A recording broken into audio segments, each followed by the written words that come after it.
Bismillahirrahmanirrahim. Assalamualaikum warahmatullahi wabarakatuh. Alhamdulillah.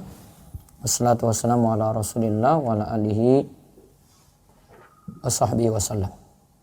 Puji syukur kita panjatkan pada Allah. Salawat dan salam semoga tercurah pada Nabi besar, Nabi agung, Nabi kita Muhammad sallallahu alaihi wasallam. Baik para pemirsa sekalian, pagi ini kita masuk di pertemuan ke-7 pembahasan Panduan Ramadan Kontemporer, di mana kita kembali melanjutkan ini sunnah-sunnah terkait dengan puasa. Sekali lagi, baiknya memang memiliki buku ini, Panduan Ramadan Kontemporer, dan jadi rujukan bagi Anda setiap kali kajian. Ini bahasannya lengkap sampai bahasan zakat, mudik, dan amalia di bulan Ramadan, puasa Syawal, juga amalia puasa Syawal juga terdapat dalam buku ini. Maka bisa dipesan buku ini di Wifi Store di 0852001222, duanya 3 kali terakhir ya. Terus bisa juga memesan di Instagram ruwaifi.store ataupun rumaisi.store ataupun di Marketplace. Marketplace kita punya toko ada di Shopee, Tokopedia, Bukalapak, dan Muslim Life Shop. Di akun Rumaisa Store, ada Rumaisa Store 1 atau Rumaisa Store Official, atau bisa langsung ke reseller kami, ada di berbagai kota. Bisa lihat ada 36 reseller yang Anda bisa pesan langsung dengan menghemat ongkos kirim. Bisa cari di ruwaifi.store/reseller. Baik, sekarang sunnah berikutnya setelah kita lihat mengakhirkan makan sahur, sekarang kita buka puasa tepat waktu. Artinya tidak tunggu sampai azan selesai berkumandang, azan maghrib, atau tidak tunggu sampai sholat maghrib selesai berkumandang, atau tidak tunggu sampai gelap. Namun lebih cepat lebih baik, karena Rasulullah Shallallahu Alaihi Wasallam bersabda, la yazalun nasu bi khairin ma ajalul fitrah. Manusia akan senantiasa berada dalam kebaikan selama mereka menyegerakan berbuka. Terus dalam hadis yang lain disebutkan, coba baca. Halaman 58. Ya. Dalam hadis yang lain disebutkan, ya. La tazalu ummati ala sunnati ma lam tantadhir bi fitriha an-nujuma. Umatku akan senantiasa berada di atas sunnahku atau ajaranku selama tidak menunggu munculnya bintang untuk berbuka puasa. Ya. Umatku akan senantiasa berada di atas sunnahku, ajaranku selama tidak menunggu munculnya bintang untuk berbuka puasa. Terus dan inilah yang ditiru oleh Rafidhah atau Syiah. Mereka meniru Yahudi dan Nasrani dalam berbuka puasa. Mereka baru berbuka ketika munculnya bintang. Semoga Allah melindungi kita dari kesesatan mereka. Nah, di sini ditiru oleh Rafidhah atau Syiah. Mereka berbuka puasa ketika munculnya bintang. Mereka meniru Yahudi Nasrani. Umat Islam tidak seperti itu. Dan ini salah satu kesesatan yang ada dari kaum Syiah. Ya, terus berikutnya lagi Nabi kita SAW. Nabi kita Shallallahu Alaihi Wasallam biasa berbuka puasa sebelum menunaikan sholat maghrib dan bukanlah menunggu hingga sholat maghrib selesai dikerjakan. Beliau berbuka puasa sebelum menunaikan sholat maghrib. Jadi buka puasa dulu, batalkan dulu. Istilah kita itu batalkan dulu. Ya. Dan bukanlah tunggu maghrib selesai dulu, sholat maghrib selesai, bukan. Jadi dia bisa buka puasa ringan, ada yang dibatalkan dulu, baru kemudian lanjut sholat. Mau makan berat lagi setelah itu silahkan. Ya. Terus berikutnya lagi. Inilah contoh dan akhlak dari suri tauladan kita Shallallahu Alaihi Wasallam, sebagaimana Anas bin Malik radhiyallahu anhu berkata, karena Rasulullah Shallallahu Alaihi Wasallam yuftiru ala rutabatin qabla ayyusalliya fa illam takun rutabatun fa ala tamaratin fa illam takun hasawatin min ma'in. Rasulullah Shallallahu Alaihi Wasallam biasanya berbuka dengan rot kurma basah sebelum menunaikan sholat. Jika tidak ada rutab, maka beliau berbuka dengan tamar atau kurma kering. Dan jika tidak ada yang demikian, beliau berbuka dengan seteguk air. Ya, Rasulullah Shallallahu Alaihi Wasallam biasanya berbuka dengan rotab atau rutab. Kurma masih fresh. Sebelum menaikkan sholat, ingat kalimatnya di sini qabla ayyusalliyah. sebelum sholat. Sholat apa? Maghrib tentunya. Jika tidak ada rutab, maka beliau berbuka dengan tamar, dengan kurma kering. Dan jika tidak ada yang demikian, beliau berbuka dengan seteguk air. Terus yang ketiga, berbuka dengan kurma jika mudah diperoleh atau dengan air. nah ini salah satu sunnah lagi, kurma untuk berbuka. Ini juga bisa diganti dengan makanan yang manis-manis ya. Karena mungkin di sebagian kita kurma sulit untuk didapat karena tidak di setiap tempat ada distributor kurma gitu. Ya, kalau ada kurma ya alhamdulillah dia bisa berbuka puasa dengan kurma setiap harinya. Tapi kalau tidak ada ya semampu dia. Nah, berbuka dengan kurma jika mudah diperoleh atau dengan air. Dalilnya adalah hadis yang disebutkan di atas dari Anas. Hadis tersebut menunjukkan bahwa ketika berbuka disunahkan pula untuk berbuka dengan kurma atau dengan air. Jika tidak mendapati kurma, bisa digantikan dengan makanan yang manis-manis. Di antara ulama ada yang menjelaskan bahwa dengan makan yang manis-manis semacam kurma, ketika berpuasa itu akan memulihkan. Ketika berbuka itu akan memulihkan kekuatan, sedangkan meminum air akan menyucikan. Nah, kalau dengan manis-manis kekuatan jadi pulih lagi, dan ini memang terbukti juga secara penelitian ya. Sedangkan meminum air akan menyucikan. Sekarang berdoa ketika berbuka. Ini salah satu sunnah lagi. Ada dua macam doa di sini. Yang pertama, doa ketika kita buka puasa itu sendiri. Doa yang nanti kita lihat dari diajarkan oleh Nabi SAW. Atau doa secara umum ya. Doa ketika buka puasa secara khusus. Ada doa secara umum, kita berdoa dengan doa apapun. Dan ada doa buka puasa secara khusus. Nah, nanti kita lihat hadis-hadisnya di sini. Perlu diketahui bersama bahwa ketika berbuka puasa adalah salah satu waktu terkabulnya doa. Nabi SAW bersabda, Salasatun la turaddu da'watuhum al-imamul adilu was-shaimu hina yuftiru wa da'watul mazlum. Ada 3 orang yang doanya tidak ditolak. 1. Pemimpin yang adil. 2. Orang yang berpuasa ketika dia berbuka. 3. Doa orang yang terzalimi. Tadi ada disebutkan was-shaimu hina yuftiru. Doa orang yang berpuasa ketika dia itu berbuka. Dan juga ada doa dari pemimpin yang adil tadi. Nah, ketika berbuka adalah waktu terkabulnya doa, karena ketika itu orang yang berpuasa telah menyelesaikan ibadahnya dalam keadaan tunduk dan merendahkan diri. Ya, dia dalam keadaan tunduk merendahkan diri, butuh pada Allah. Karena memang keseharian dalam keadaan lapar, haus, ya. Dan dia butuh ketika itu ya makanan seperti ini, minuman seperti ini ketika berbuka. Maka doa-doanya terkabul ketika itu. Dan ini jadi pelajaran jamaah sekalian. Doa yang terkabul itu adalah doa ketika kita itu tunduk, hina di hadapan Allah. Terus dari Ibnu Umar radhiyallahu anhu, Rasulullah SAW ketika berbuka beliau membaca doa berikut ini. Lihat doanya ya. Dhahabat dhama'u wa batallatil uruku wa thabatal ajru insyaallah. Rasa haus telah hilang dan urat-urat telah basah dan pahala telah ditetapkan insyaallah. Ya, jadi cara baca doa ini diperhatikan karena disebut rasa haus telah hilang, berarti telah kita batalkan dulu baru kemudian kita baca. Maka urutannya begini, perhatikan. Kita baca baca doa sebelum makan dulu ya apa? Bismillah ya. Sebagaimana disebutkan dalam hadis samillah wa qul bi yaminik wa qul mimma yalik. Bacalah bismillah ketika mau makan, kemudian makan dengan tangan kananmu dan makan yang ada di dekatmu. Di sini disebutkan kalau kita disuruh ya baca bismillah. Ya, baca bismillah ketika mau makan. Nah, baru setelah itu bismillah ambil kurma. Kalau tadi dengan kurma atau ada makan makanan ringan atau ada minuman teh misalnya ya.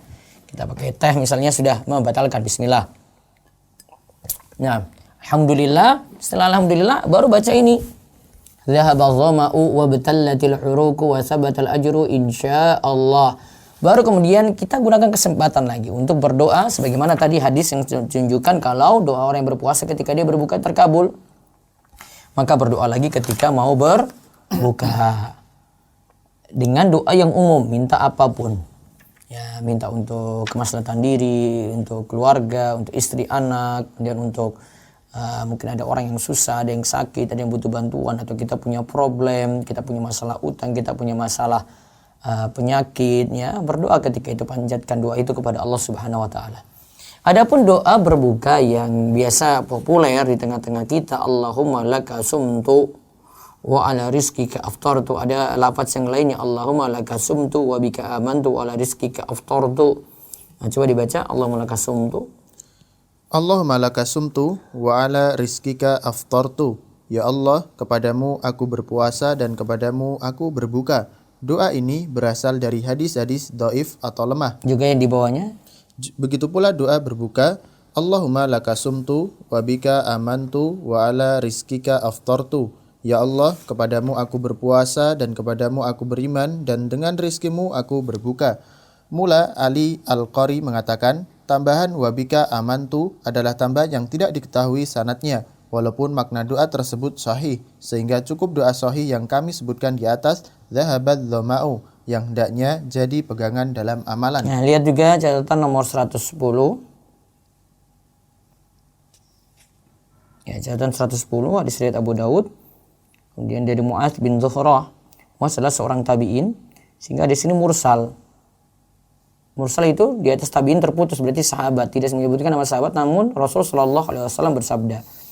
Hadis mursal merupakan hadis dhaif karena sebab sanad yang terputus. Syekh Albani pun berpendapat bahwasanya hadis ini dhaif. Hadis semacam ini juga dikeluarkan oleh Tabrani dari Anas bin Malik, namun sanadnya terdapat perawi dhaif yaitu Daud bin Zibrikon. Dia adalah seorang perawi matruk yang dituduh berdusta. Berarti dari riwayat ini juga dhaif. Syekh Albani pun mengatakan riwayat ini dhaif sebagaimana disebutkan dalam riwayat Irwaul Ghalil. Dan di antara ulama yang mendhaifkan di sini adalah Ibnu Qayyim Al-Jauziyah dalam Zadul Ma'ad. Ya. Jadi kalau mau amalkan tadi ya, cara mengamalkannya bismillah, terus batalkan. Terus setelah itu kita setelah batalkan dengan kurma atau makanan ringan, baru baca dhahabatul ma'u wa batallatil uruku wa thabatal ajru insyaallah. Setelah itu ya, berdoa lagi secara umum untuk doa apapun, minta apapun. Ya, karena di antara doa yang terkabul la turad, tidak tertolak adalah as-shaim hina yuftir, doa dari orang yang berpuasa ketika dia itu berbuka. Yang satu sunnah lagi yaitu yang kelima, memberi makan pada orang yang berbuka. Nah, ini bagi yang punya kelebihan rezeki. Kalau tidak punya kelebihan rezeki berarti dia support, dia dukung. Ya, memberikan support, memberikan dukungan. Ya, yaitu jadi panitia masjid untuk buka puasa, atau dia salurkan, atau dia distribusikan gitu. Dia manfaatkan momen ini. Rasulullah Shallallahu Alaihi Wasallam bersabda, "Man fattara sha'iman kana lahu mithlu ajrihi ghaira annahu la yanqusu min ajri sha'im syai'a." Siapa memberi makan orang yang berpuasa, maka baginya pahala seperti orang yang berpuasa tersebut, tanpa mengurangi pahala orang yang berpuasa itu sedikit pun juga. Ya, tanpa mengurangi pahala dari orang yang berpuasa itu sedikit pun juga. Ini dari hadis Zaid bin Khalid Al-Juhani. Hadisnya hasan sahih menurut Tirmidzi, dan Syekh Albani mengatakan bahwasanya hadis ini sahih. Terus yang keenam, ini sunnah lagi. Nah, kalau tadi ini kita bebas ya memberi pada siapapun ya. Kalau orang yang lebih butuh, mungkin ada orang-orang miskin lebih bagus. Berbagi dengan yang orang-orang di jalanan juga bagus gitu ya, kasih ke mereka, atau mungkin salurkan ke daerah-daerah terpencil gitu ya. Dan Darus Sholihin punya program ini, Anda bisa mendukung juga. Ada program buka puasa, satu nasi kotak itu 15.000. Kemudian ini kita salurkan ke 550 masjid yang ada di Gunung Kidul, dan juga ada daerah di Sulawesi Selatan. Kita punya link ke sana. Pernah kita bantu untuk program Gempa Dulu Mamuju lewat mereka. Juga bisa kami salurkan juga sampai di Maluku Utara, Maluku Tengah, juga ada di Pulau Buru, ya, Namlea yang ada di Maluku sana. Kita salurkan juga untuk orang untuk kaum muslimin yang ada di sana. Begitu juga buka puasa ini kami salurkan di Nusa Tenggara Timur, di Flores. Sampai di Pulau Solor, ya, Flores sampai Pulau Solor, itu ada link juga untuk salurkan ke pulau-pulau tersebut, ya, untuk mereka itu berbuka puasa. Jika Anda semua para jamaah ingin menyalurkan ini, bisa cek di media sosial kami di Rumah Isra ataupun di akun pribadi kami, ada info untuk berbagi berbuka puasa ke seluruh tanah air. Baik, Terus yang keenam, ini lebih banyak berderma dan beribadah di bulan Ramadan. Kita lihat dari perbuatan Nabi Shallallahu Alaihi Wasallam. Sebagaimana kata Ibnu Abbas berikut ini, karena Nabi Shallallahu Alaihi Wasallam ajwadan nasi bil khair, wa kana ajwadu ma yakunu fi Ramadan. Hina yalqahu Jibril, wa kana Jibrilu alaihi salam yalqahu kulla lailatin fi Ramadan. Hatta yansalikha ya'ridu alaihi Nabi Shallallahu Alaihi Wasallam al-Qur'ana. فإذا لقيه جبريل عليه السلام كان أجواد بالخير من الريح المرسلة. Nabi Shallallahu Alaihi Wasallam adalah orang yang paling gemar melakukan kebaikan, kedermawanan atau kebaikan yang beliau lakukan lebih lagi di bulan Ramadan, yaitu ketika Jibril alaihi salam menemui beliau. Jibril alaihi salam datang menemui beliau pada setiap malam di bulan Ramadan untuk membacakan Al-Quran, hingga Al-Quran selesai dibacakan untuk Nabi Shallallahu Alaihi Wasallam.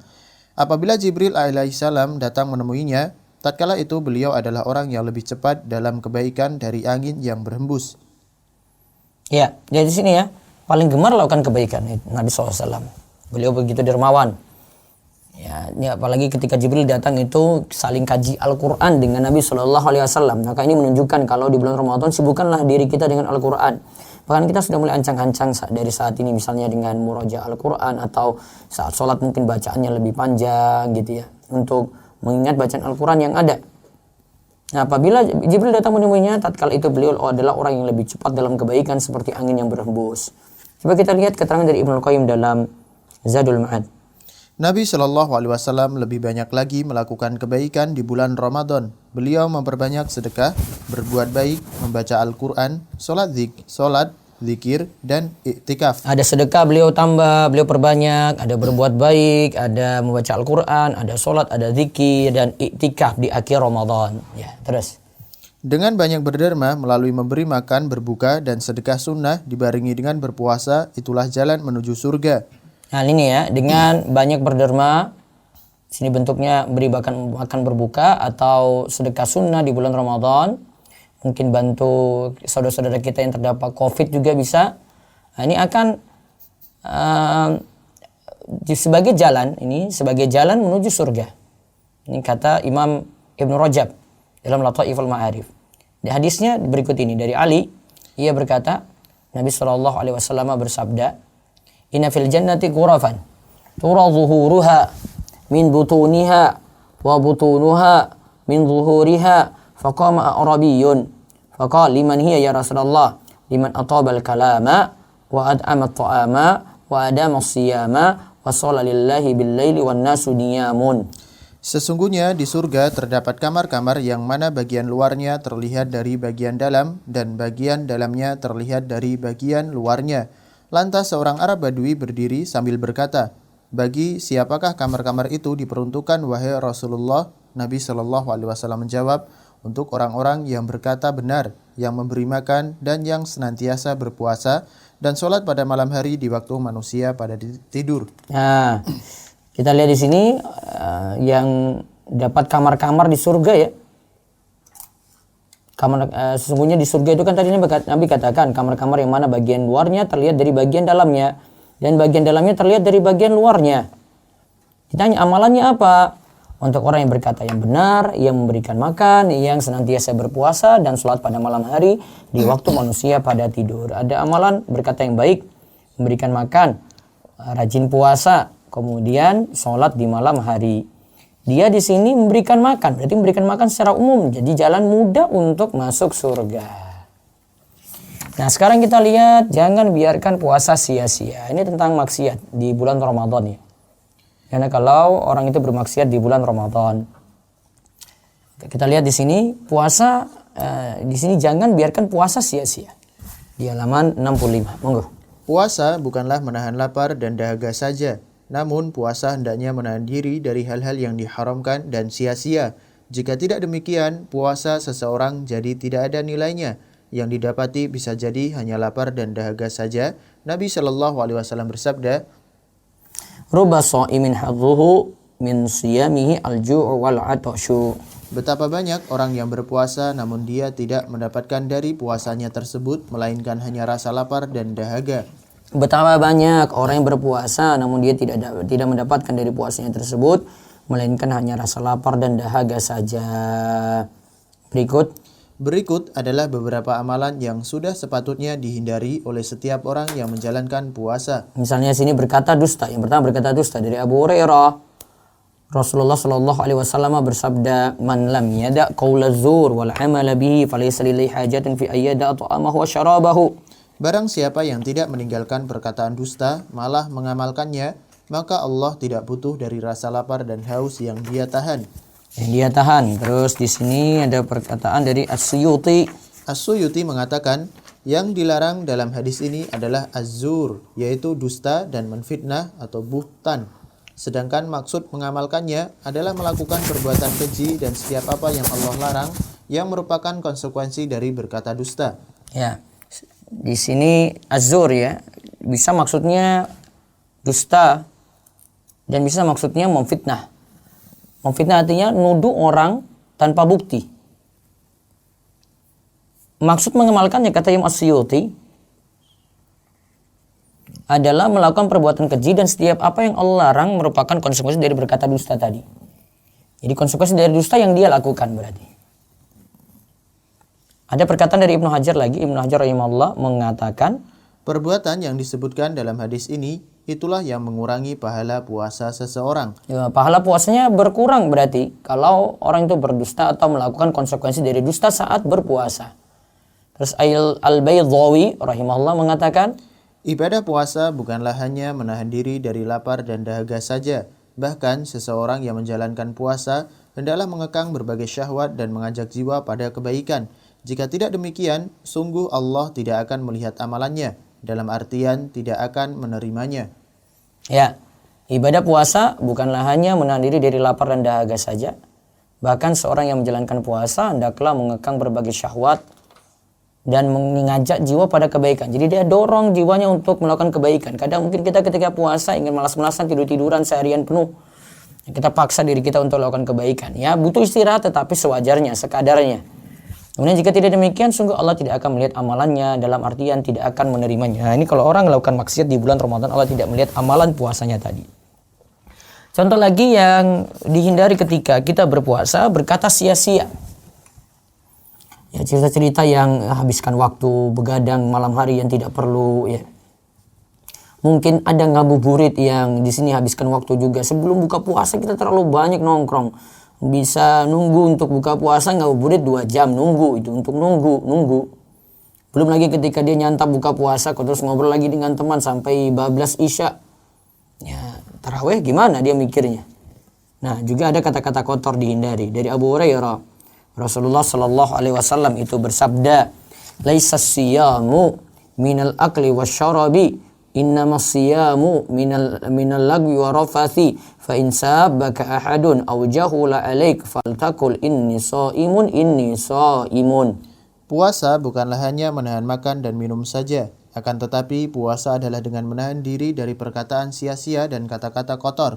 Apabila ada seseorang yang mencelamu atau berbuat usil padamu, katakanlah padanya, aku sedang puasa, aku sedang puasa. Nah, ini lihat ya. Puasa bukan hanya nahan, tidak makan, tidak minum. Saya lapar, saya haus.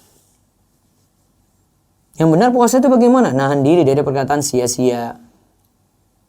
Dan dari kata-kata kotor. Nah, bahkan di sini kalau ada orang ngajak bertengkar, ngajak berantem, ada yang usilin kita katakan, inni shaimun. Maaf, saya sedang puasa ya. Ya, bukan berarti kalau tidak puasa dia balas juga, tidak, ini lagi belajar. Jadi, kalau saat puasa dia tahan diri. Ini shaimun. Dan ini jadi dalil juga waktu kita hendaknya di bulan Ramadan memang diisi dengan hal-hal yang manfaat ya. Mungkin termasuk kalau banyak bicara di sini sia-sia, seperti komentar-komentar yang tidak perlu di media sosial. Termasuk juga menelusuri berita yang tidak perlu.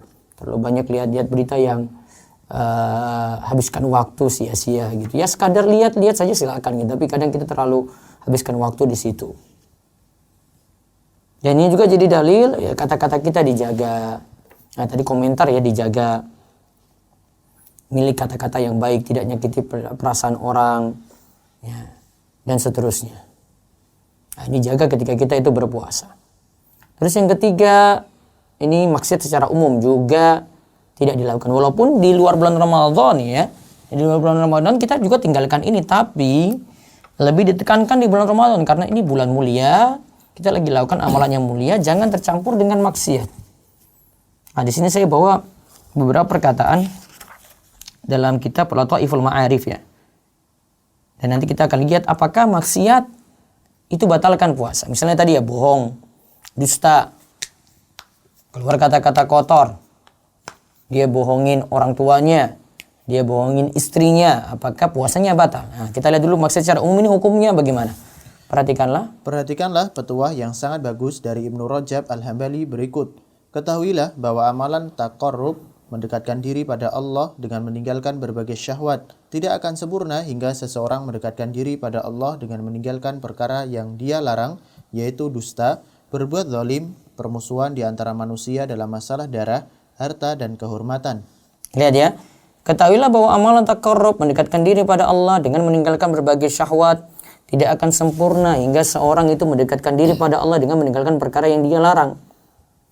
Itu dusta, dia tinggalkan dusta, tinggalkan berbuat zalim, nggak nyakiti tetangga,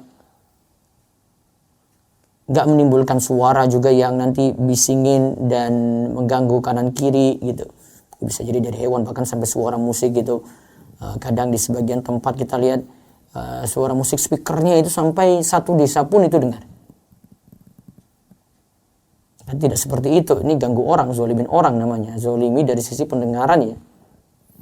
Ya, permusuhan di antara manusia dalam masalah darah, ini bisa saling bunuh, ya, harta, ya, bulan Ramadan masih cekcok dalam masalah rebut-rebutan harta, misalnya harta waris, atau kehormatan, ya, zolimi orang dengan kehormatan itu misalnya gibahin, memfitnah, namimah, adu domba,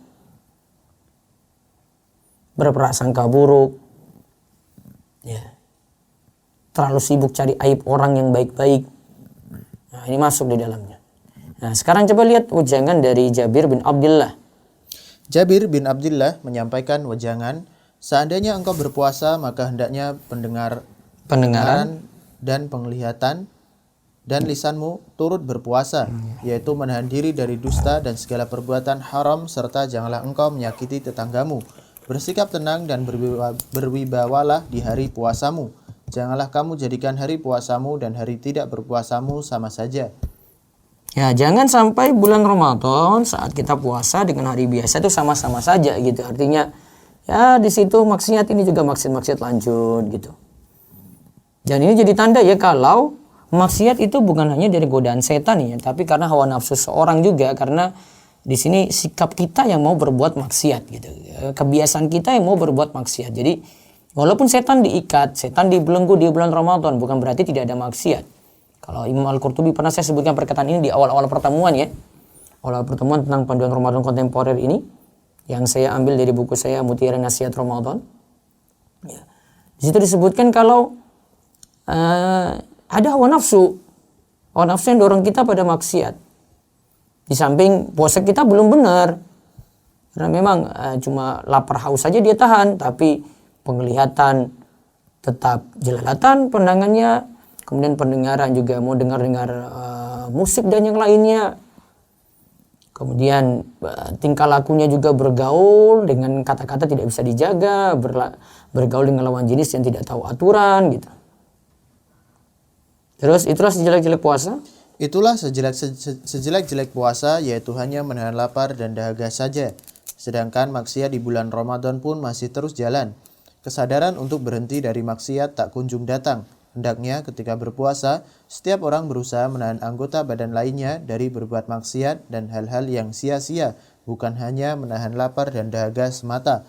Sebagian salaf mengatakan, ahwanus siyam tarkus syarabi wa ta'ami. Tingkatan puasa yang paling rendah adalah hanya meninggalkan minum dan makan saja. Nah, ini tingkatan puasa orang-orang awam seperti itu. Cuma tahu saya lapar haus, sudah puasa nggak ente? Ya puasa Ustaz. Puasanya ya saya sudah nggak makan nggak minum hari ini. Itu puasa yang paling rendah tingkatannya, puasa orang awam. Kalau pengen derajatnya naik ya jangan cuma Puasa seperti itu, maksiat juga ditinggalkan, pendengaran, penglihatan dijaga, lisan dijaga, tahan diri tadi kata Jabir ya, dari dusta, dari perbuatan haram, jangan sampai nyakiti tetangga, punya sikap tenang, berwibawa, dan seterusnya. Semoga Allah mudahkan kita di bulan Ramadan untuk melaksanakannya. Sekarang, puasa batal atau tidak? Orang bermaksiat, dia bohong, dia mencuri, dia dalam keadaan puasa ini, puasanya batal ataukah tidak? Nah, Ibnu Rajab rahimahullah berkata, mendekatkan diri pada Allah dengan meninggalkan perkara yang asalnya mubah. ingat ya, asalnya mubah kan sebelumnya makan minum mubah, hubungan intim mubah, tapi ketika berpuasa itu disuruh tahan. Karena ini larangan saat berpuasa. Terus tidaklah sempurna? Tidaklah sempurna sampai seseorang meninggalkan keharaman. Berarti kita sempurnakan dengan tinggalkan yang haram juga. Maksiat kita tinggalkan. Terus barang siapa yang melakukan yang haram disertai mendekatkan diri pada Allah dengan meninggalkan yang mubah, maka ini sama halnya dengan seseorang meninggalkan yang wajib lalu beralih mengerjakan yang sunnah. nah, dia tinggalkan yang wajib terus dia beralih pada yang sunnah. Kan nggak boleh. Ya wajib dipentingkan dulu dong. Terus Walaupun puasa orang yang bermaksiat tetap dianggap sah dan tidak diperintahkan untuk mengqadha puasanya menurut pendapat jumhur atau mayoritas ulama. Ya, ingat ya, walaupun puasa orang yang bermaksiat tetap dianggap sah dan tidak diperintahkan untuk mengqadha puasanya. Terus alasannya? Alasannya karena amalan itu batal jika seseorang melakukan perbuatan yang dilarang karena sebab khusus seperti makan, minum, dan jima. Dan tidaklah batal jika melakukan perbuatan yang dilarang yang bukan karena sebab khusus. Inilah pendapat mayoritas ulama. Nah, mayoritas ulama itu katakan, kalau yang batal kan cuma perkara-perkara tertentu, sebab khusus. Makan, minum, jima, muntah sengaja. Atau dengan mubasyarah. Mubasyarah bercumbu dengan istri lantas keluar mani. Namun kalau pembatal yang sifatnya atau perusak yang sifatnya umum, maksiat yang sifatnya umum, yang tidak kaitannya langsung dengan puasa, karena bohong itu di luar Ramadan juga dilarang, ketika di luar puasa juga dilarang, maka ini bukan sebab khusus, puasanya tidak batal. Mencuri, berkata-kata kotor, kata dusta, kata-kata saru, melihat gambar-gambar yang tidak pantas untuk dilihat, dia stalking gambar-gambar cewek yang telanjang gitu, tidak tundukkan pandangan, ya puasanya sah. Tadi dikatakan puasanya sah. Ya, tetapi dia sama saja meninggalkan wajib beralih kepada ya mengerjakan yang sunnah gitu. Itu hampir sama hukumnya seperti itu. Artinya ada suatu perkara yang wajib yang harus dia pentingkan. Itu sama halnya seperti itu ya. Sama posisinya seperti itu. Kan tidak boleh. Maka bermaksiat di bulan Ramadan intinya tidak batal puasa, tapi menyebabkan pahala itu jadi berkurang. Bisa jadi tidak mendapatkan pahala apa-apa. Coba lihat lagi perkataan Ibnu Hajar. Ibnu Hajar rahimahullah mengatakan, menjauhi berbagai hal yang dapat membatalkan puasa, hukumnya wajib. Sedangkan menjauhi hal-hal yang selain itu yang tergolong maksiat termasuk penyempurna puasa. Nah, menjauhi berbagai hal yang dapat membatalkan puasa hukumnya wajib. Ya, meninggalkan makan, minum wajib terus. Sedangkan menjauhi hal yang selain itu termasuk perkara penyempurna. Iya, penyempurna tapi tidak batal. Mau puasanya perfect, mau dapat pahala lebih sempurna lagi, tinggalkan maksiat. Jaga lisan, jaga pandangan gitu. Tinggalkan, bahkan sampai tinggalkan hal sia-sia yang tidak maksiat gitu. Terus Malah Ali Al-Qari rahimahullah berkata, ketika berpuasa begitu keras larangan untuk bermaksiat. Orang yang berpuasa namun melakukan maksiat sama halnya dengan orang yang berhaji lalu bermaksiat, yaitu pahala pokoknya tidak batal, hanya kesempurnaan pahala yang tidak ia peroleh. Orang yang berpuasa namun bermaksiat akan mendapatkan ganjaran puasa sekaligus dosa karena maksiat yang ia lakukan. Ya, karena maksiat yang ia lakukan. Wallahu a'lam bishawab. Jadi kesimpulannya ada larangan bermaksiat tetap di bulan Ramadan, sama seperti kalau orang itu berhaji tadi ya dilarang bermaksiat. Orang yang berpuasa namun bermaksiat akan mendapatkan ganjaran sekaligus dosa karena maksiat yang ia lakukan. Baik, demikian yang kita bahas pada pagi ini. Ya, mungkin besok pagi saya akan mulai lebih awal dari jam 5 sampai sebelum jam 6. Karena ada daurah untuk kesempatan besok Rebu. Jadi mungkin saya akan mulai lebih awal. Nanti kami akan infokan insyaallah di flyer biiznillah. Demikian, silakan ada waktu kami buka 20 menit untuk bertanya. Monggo.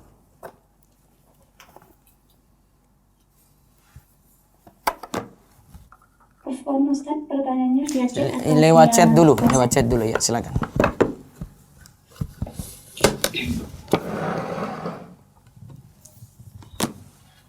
Bismillah, izin bertanya Ustadz, kalau untuk dana riba, apakah boleh digunakan untuk membeli buku-buku tentang kajian dan dibagi-bagikan untuk umum, misal untuk tetangga, saudara, dan yang lain-lain? Jazakumullah khairan.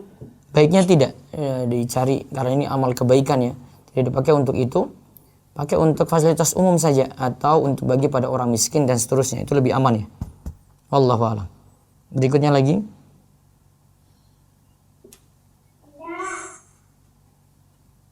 Dari chat lagi silakan. Baik, Ustaz.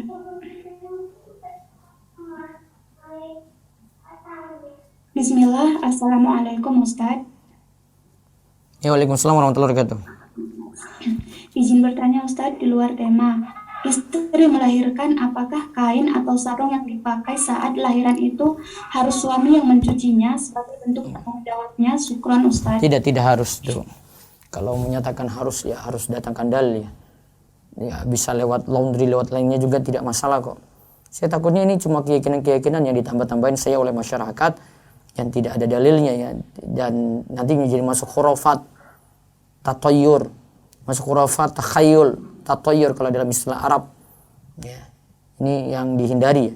Takutnya ini masuk dalam istilahnya tatoyur itu. Jadi kita pesimis pada sesuatu, kalau tidak lakukan itu datang sial, datang celaka, datang musibah. Ini nggak boleh. Ini mesti ada dalil kalau seperti ini, karena menyatakan sesuatu tanpa ada sebab ilmiah atau sebab syar'i, ya ini jadi masalah gitu.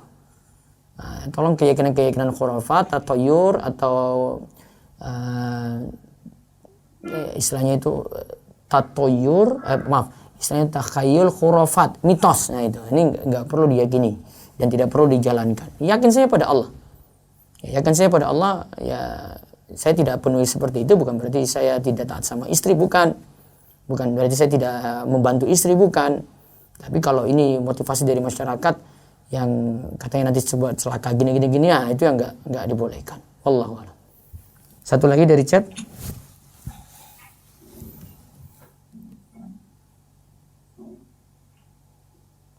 Silakan. Assalamualaikum Ustaz. Ya, waalaikumsalam warahmatullahi wabarakatuh. Monggo. Assalamualaikum. Ya. Saya kan biasa puasa Senin Kamis. Kali saya tidak puasa karena sesuatu, pas di waktu makan siang saya nggak ada merasa kenikmatan sama sekali. Kenapa ya Ustaz? Jadi apakah yang saya makan rasanya nggak enak gitu Ustaz? Jazakumullah khairan Ustaz. Jadi ketika dia apa tadi? Coba diulang lagi. Bagaimana diulang? Ketika puasa Senin Kamis. Terus? Sebentar Ustaz. Saya kan biasa puasa Senin Kamis. Jika sesekali saya tidak puasa karena sesuatu, pas di waktu makan siang saya nggak ada merasa kenikmatan sama sekali. Kenapa ya Ustaz? Ya, jadi apa yang saya makan? Wallahu a'lam, ya tidak bisa dikaitkan juga dengan karena tidak puasa ya.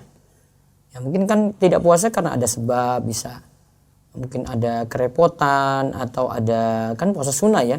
Kan sekali-sekali bisa ditinggalkan. Jadi tidak perlu punya perasaan seperti itu ya. Jadi seakan-akan kalau tinggalkan puasa sunnah jadi bersalah gitu, tidak. Ya mungkin dia merasa kalau tidak lakukan puasa sunnah saja, aduh kenapa saya nggak puasa sunnah ya. Boleh saja, tapi sampai merasa kayak tinggalkan wajib gitu nggak boleh. Baik, satu lagi dari chat silakan. Hayakallah Ustaz.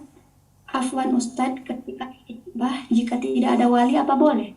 Qadarullah orang tua sudah bercerai dan keluarga ayah ada yang COVID, jadi tidak bisa hadir. Tapi ayah sudah merestui ketika nazar sebelumnya. Jadi yang hadir hanya mahram dari ibu. Bagaimana ya Ustaz? Ya bisa, itu paling minimal ya, nggak apa-apa. Nanti ketika nikah aja baru wali itu hadir.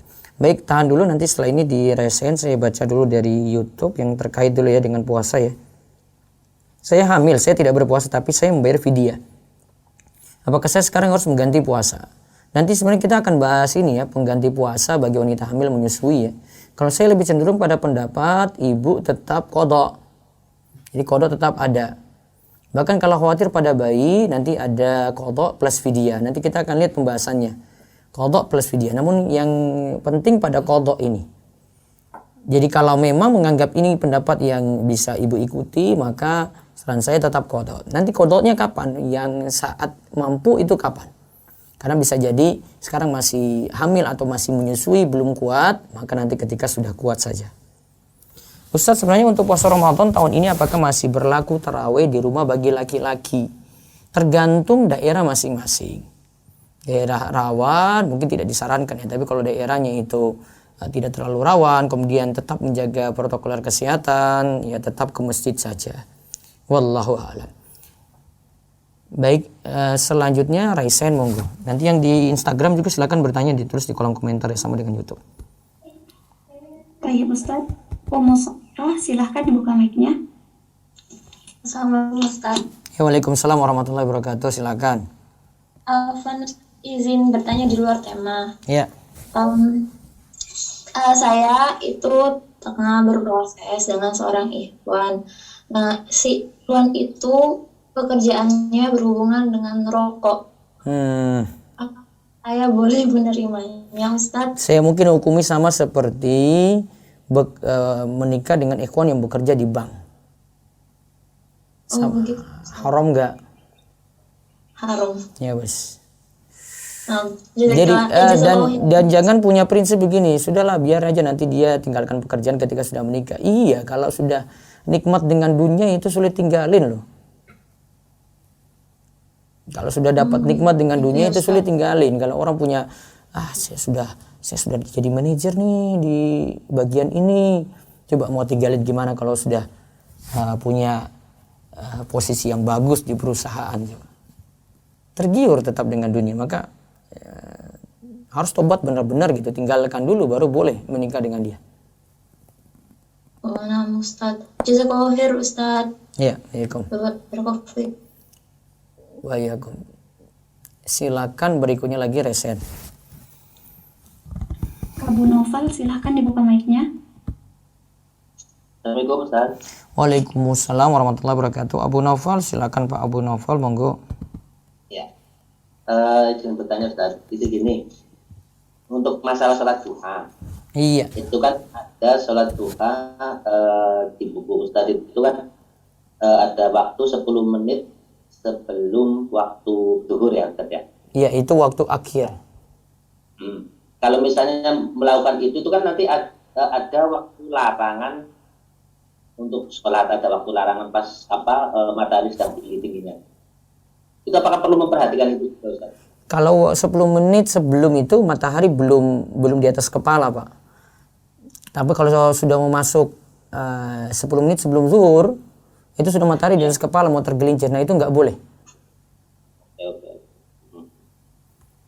Terus yang kedua Ustaz, kalau misalnya kita subuh kesiangan, misalnya waktu terbit itu kan jam 6. Iya. Nah, kita baru bangun jam 6 kurang 15 menit. Kita siap-siap nanti begitu sudah selesai mau sholat itu jam 6 kurang 5 menit. Nah, dikhawatirkan begitu lagi sholat itu nanti kita akan melewati waktu larangan sholat itu, sebaiknya kita sholat waktu itu atau lebih baik nunggu waktu terbit selesai gitu. Waktu terbit jam berapa, Abu Novel? Jam 6. Jam 6 tambah 15 menit. Oh, berarti nunggu waktu sholatnya setelah waktu terbit. Ya. Betul. Oke. Ya, jazakallah khair Ustaz. Iya, Assalamualaikum. Waalaikumsalam warahmatullahi wabarakatuh. Baik, sebentar tahan dulu yang di Zoom. Ini ada dari Facebook, saudara kita dari Facebook, dari Miftah Farid. Apakah jika berpuasa di bulan Ramadan dosa juga digandakan? Cuma dianggap dosa tambah besar, gitu ya. Bukan digandakan 2 kali, 3 kali, bukan. Namun ya memang istilahnya kita menilai sama sih, tapi dari sisi kelipatan itu bukan, tapi dari sisi besar, jadi makin besar dia. Nah, ini untuk lebih menakut-nakuti juga kita berbuat maksiat di bulan Ramadan ya. Nah, keterangan ini bisa dapat dari buku saya Mutiara Nasihat Ramadan yang warna merah. Sama tebalnya dengan ini.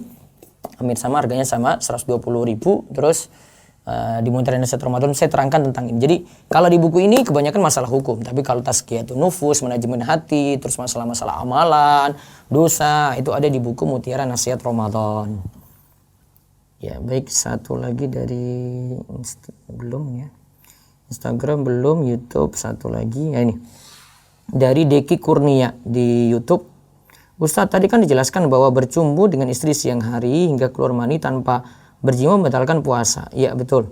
Apakah kafarnya sama dengan yang berjima di siang hari? Tidak. Yang kafarat besar atau disebut kafaratul uzma, membebaskan satu orang budak. Terus kalau tidak mampu berpuasa 2 bulan berturut-turut. Terus kalau tidak mampu beri makan kepada 60 orang miskin, ini cuma berlaku untuk jima.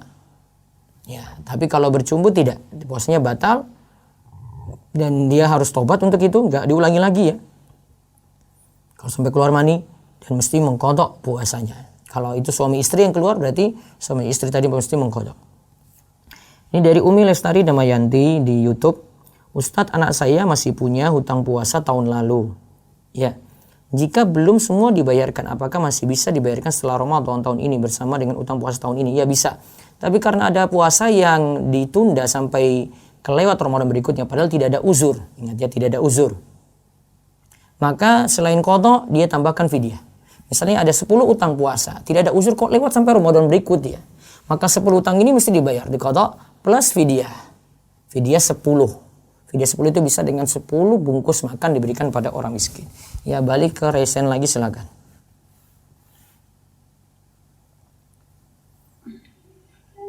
Ukhti Dinda, silakan dibuka mic-nya.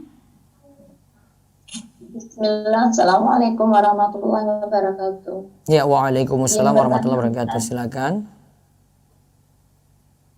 Nah, yang kemarin 2 hari yang lalu kalau nggak salah, tentang Ana jadi wakil marketing produk kecantikan. Ana kan buka salon muslimah. Jadi Ana itu yang seperti yang Ustadz bilang itu sebagai wakil dari brand jualan tersebut. Nah, Ana kan dapat 20%. Jika ada yang ikut lagi, Ana dapat 10%. Pertanyaan Ana, apakah boleh pegawai-pegawai dari Ana itu ikut menjual dan mendapatkan 10%, Ustadz? 10% itu dari apa, Bu, dapatnya? Dari penjualan produk yang Ana kerjasama jual itu. Iya. Produknya milik siapa tadi? Milik L'Oreal, itu produk dari Paris. Terus ibu jualkan dapat untung 10%. 20%. 20%, terus? Sebagai wakil dapat 20%. Tapi jika Ana ngajak lagi, dapat 10% gitu. Dan yang itu dapat juga 20% gitu. Anggota Ana itu tanpa daftar uang muka segala apa gitu. Free gitu. Mengandalkan anggota baru yang mesti beli produk atau tidak? Tidak, hanya menjual saja. Boleh. Boleh. Ya, termasuk pegawai-pegawai Ana apakah boleh ikut juga menjual, Ustadz? Boleh, yang penting dia tidak disyaratkan harus beli produk. Beli produk. Tidak disyaratkan, Ustadz. Iya. Free gitu aja. Free kan, cuma menjualkan, gitu boleh. Soalnya kalau beli produk ini nanti MLM aja nanti sama. Disyaratkan beli produk, ada uang. Kedua, Ustadz, ya, terus. yang kedua, itu kan produk dari Paris. Apakah boleh kita menjual produk dari Paris tersebut, Ustadz? Asalnya masih boleh, secara hukum muamalat. Masalah di boikot dulu, wallah sekarang mungkin sudah lepas boikotnya atau gimana? Tapi itu masih, jadi gimana, Ustadz? Boleh apa gimana? Secara hukum boleh, sah. Sah. Masalah pemboikotan itu cuma sikap. Oh gitu. Ya. Tidak sampai mengaramkan produk. Ingat, beda ya, Bu. Saya misalnya ada produk yang saya lihat di tempat saya, ini produk orang ini masalah nih orangnya ini, saya kalau beli dia makmur, dia itu banyak buat maksiat dengan hasil produk ini gitu. Saya nggak beli, tapi bukan produknya kalau orang beli jadi produk haram, enggak. Itu bukan produk haram dari sisi barangnya ya. Dari sisi sikap saya cuma bersikap gitu. Jadi bedakan antara sikap dengan produk barang. Baik, Ustadz. Ya. Yang kedua, Ustadz, Ya. Ini terkait sholat witir. Ya. Ketika kita sholat witir 1 rakaat, apakah itu tasahudnya itu seperti tasahud awal? Selama atau ini Bu tasahud Dinda akhir? gimana selama ini?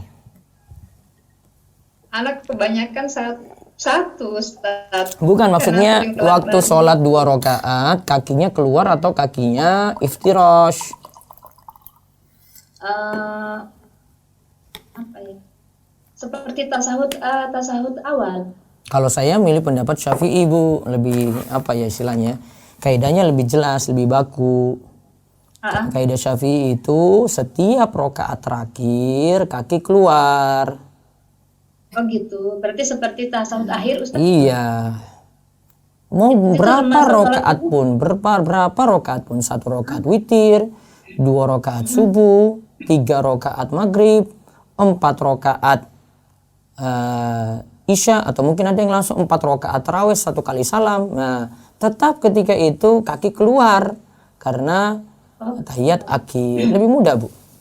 Dan orang nanti kalau kita jadi imam, orang akan lebih tahu, lebih mudah. Oh, kakinya keluar. Ini sudah tahiyat akhir berarti. Oh gitu. Iya. Berarti termasuk sholat subuh juga seperti tasahud akhir Termasuk. Ustaz ya? Iya. Jazakumullah khair Ustaz. Wa iyyakum. Barakallahu Allah fiik. yubarik. Assalamualaikum warahmatullahi wabarakatuh. Waalaikumsalam warahmatullahi wabarakatuh.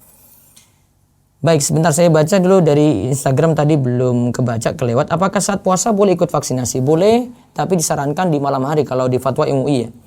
Terus, Ustadz, kalau kita punya banyak buku yang tidak terbaca dan sudah terbaca, bagaimana kalau buku itu nggak dibaca? Bisa jadi amal jariah. Dari sisi orang berikutnya bisa baca buku itu. Tetap beli buku manfaat ya, simpan buku manfaat, tidak mungkin sia-sia. Namun, kalau mau kiat aja ya, kiat untuk baca buku, ikut kajian seperti ini. Jadi beli buku dengan alasan ikut kajian seperti ini, saya sekalian baca gitu. Itu akan membantu kita punya kesadaran untuk membaca buku, tambah literasi, tambah semangat untuk membaca. Terus satu lagi dari Instagram, jika pada wanita yang sholat di rumah pada hari Jumat, apakah tetap sholat qobliyah zuhur? Kalau dia sholat, ini bukan sholat Jumat kan di rumah kan, tapi dia sholat zuhur kan, maka tetap ada qobliyah zuhur. Ya baik, dari Resen lagi silakan. Bapak Panji, silakan dibuka mic-nya. Baik. Assalamualaikum Ustaz. Waalaikumsalam warahmatullahi wabarakatuh. Silakan. Izin bertanya Ustaz. Iya. Bagaimana jika saya membuat desain acara wisuda seperti poster atau undangannya? Materi desain yang saya buat tidak melanggar syariat Ustaz. Namun dalam acara wisuda tersebut ada kemungkaran Ustaz, seperti adanya musik dan lain-lain Ustaz. Tapi Itu kan bagaimana? secara umum itu kan acara umum kan. Jadi kan Iya, tulis-tulis apa aja di situ, coba isinya apa aja coba. Acara wisuda, terus ada di situ disebutkan ada konser musik, ada nggak? Tidak ada. Tidak ada kan, berarti cuma secara Iya. umum ya. Berarti tidak Iya. masalah. Paham Ustaz. Iya. Jazakumullah khairan Ustaz. Waalaikumsalam. Terus berikutnya lagi dari Resen.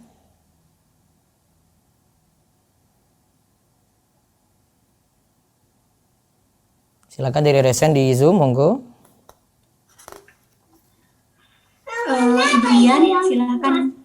Dian, silakan dibuka mic-nya. Ya, Assalamualaikum Ustadz. Waalaikumsalam warahmatullahi wabarakatuh. Ya, izin bertanya di luar tema, mungkin sedikit agak cerita nih Ustadz ya. Jadi saat ini saya dan suami menempati rumah kakak ipar dengan alasan mau bantu supaya tidak mengontrak gitu kan. Nah, sampai akhirnya sekarang suami saya dikasih kerjaan sama kakaknya, tapi jauh di Sulawesi gitu. Jadi akhirnya kita sekarang jarak jauh. Cuman pekerjaan itu proyek nih Ustadz. Nah, sementara yang saya tahu yang namanya pekerjaan proyek itu kan rentan sama yang namanya sogok menyogok, uang-uang yang gak halal lah gitu.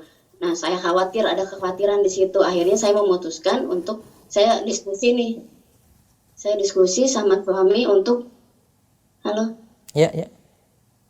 Saya diskusi sama suami untuk gimana berhenti kerja terus kita usaha aja gitu. Akhirnya kita diskusi sama kakaknya, tapi kakaknya tidak mengizinkan. Nggak usah, udah kamu katanya usaha aja, biarin aja suami kamu kerja gitu. Padahal saya punya kekhawatiran di situ gitu tentang halal haramnya itu. Nah terus tambah lagi kalau saya ikut ke saya udah mulai nggak nyaman nih Ustadz dengan jarak jauh ini karena kita udah bertahun-tahun kan jarak jauh gitu. Saya mau coba minta ikut ke Sulawesi tapi nggak diizinin juga gitu. Terus akhirnya kita udah sering diskusi kok kayak semacam diatur ya Ustadz, kayaknya hidup kita tuh diatur, kita nggak bisa nentuin pilihan hidup di rumah tangga kita gitu loh. Sementara kita tuh udah nggak nyaman nih dengan LDR-an ini gitu Ustadz. Iya. Terus gimana ya Ustadz baiknya ya gitu, karena ini kan urusannya dengan keluarga, dengan Mungkin saudara lebih gitu. baik tidak dilanjutkan, terus cari pekerjaan sendiri dan minta maaf kepada kakak gitu. Kita mending pindah aja kali ya Ustadz, yang Iya. kontrak sendiri jadi mandiri gitu ya. Betul. Itu lebih baik Ustadz ya. J. Iya, baik Ustadz. Nah Ustadz, jazakallah khairan Ustadz. Assalamualaikum. Waalaikumsalam warahmatullahi wabarakatuh. Baik, berikutnya lagi, silakan. Apa kamu sakit Ada Hanum. Apa kamu sakit? Ya, silakan. Assalamualaikum Ustaz. Waalaikumsalam warahmatullahi wabarakatuh.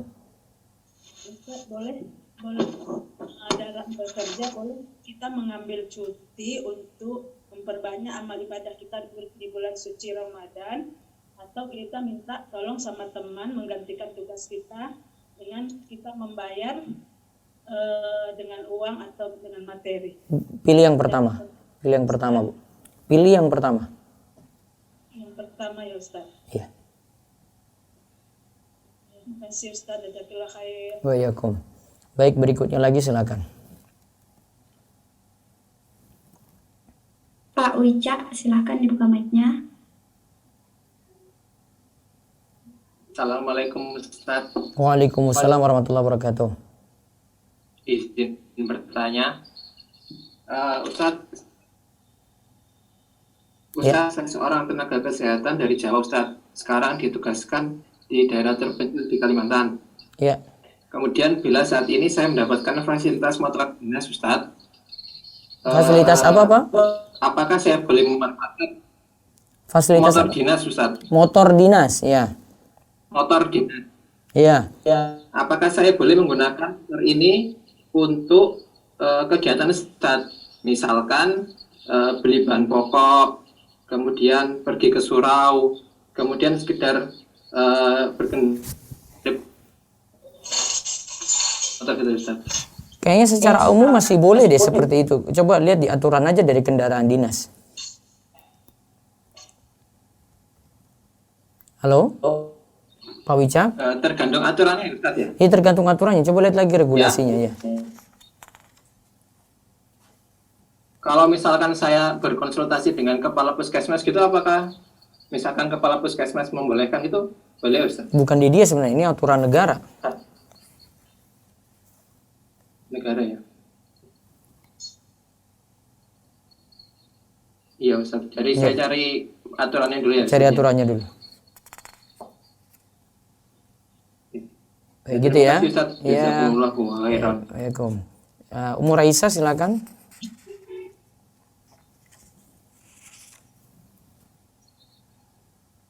Assalamualaikum warahmatullahi wabarakatuh, Ustaz. Ya, waalaikumsalam warahmatullahi wabarakatuh. Ustaz, ketentuan untuk panitia zakat itu, kalau yang zakat fitrah itu dapat, ini kan di anak kan kebiasaan nih Ustaz nih. Kalau jadi panitia itu, jadi keluarga yang dia punya itu dihitung dapat semua itu Ustaz. Itu gimana ya Ustaz? Maksudnya ibu dapat jatah zakat? Bukan, kan ada nih panitia di sini Ustaz gitu. Jadi setiap panitia itu yang ada di situ panitia zakat fitrah itu semuanya itu dari jumlah keluarga itu dapat semua itu Ustaz.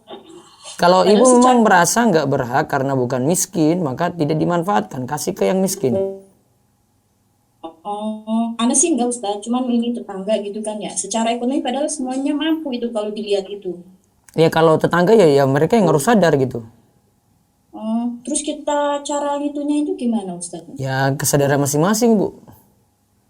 Kasih saran atau gimana Ustaz? Ya kalau saya sih malas campur rumah tangga orang. Kalau saya itu malas campur rumah tangga orang, dia mikir sendiri deh. Soalnya kalau kita iya tahu, saya kan sebagai bidang hukum tadi Bu kan. Kalau campur rumah tangga orang kayaknya tambah bikin kita tambah mumet deh Bu, pusing jadi.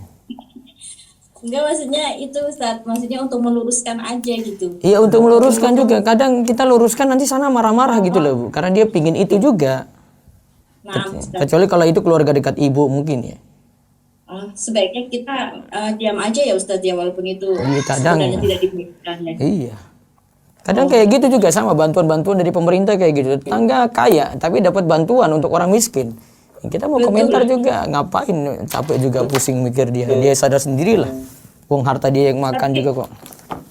Tapi misalkan itu kita nggak kenal itu ya Ustaz, ngebiarin kemungkaran itu Ustaz. Ya, minimal kan mengingkari dalam hati.